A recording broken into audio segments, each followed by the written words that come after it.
Hello, and welcome to today's tutorial.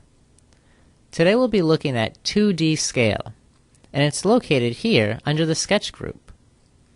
Now we can press F1 to get some more help on it and see exactly how it works. We'll also be explaining that here. So to start with, let's make a few sketches. So we'll make a rectangle, we'll make a circle, and we'll sketch out a quick spline. Now 2D scale works by selecting the tool and picking what you'd like to scale. And notice that we can now scale that in 2 dimensions and grow or stretch the curves. Now if I Control select another area, we can stretch and change both of them at the same time. And we can add as many sketches as we like to this group. And we can also edit the dimensions and type in how large we'd like it one way or the next.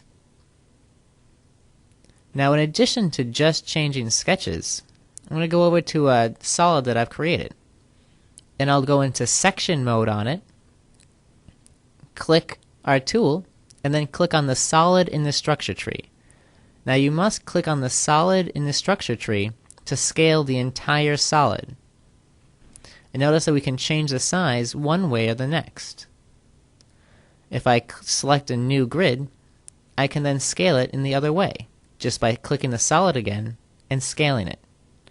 Now just to note, this works better if there's little to no rounds on the model. So now we've scaled it, and we can also go back and make changes to it in 3 dimensions, changing the size or adding rounds.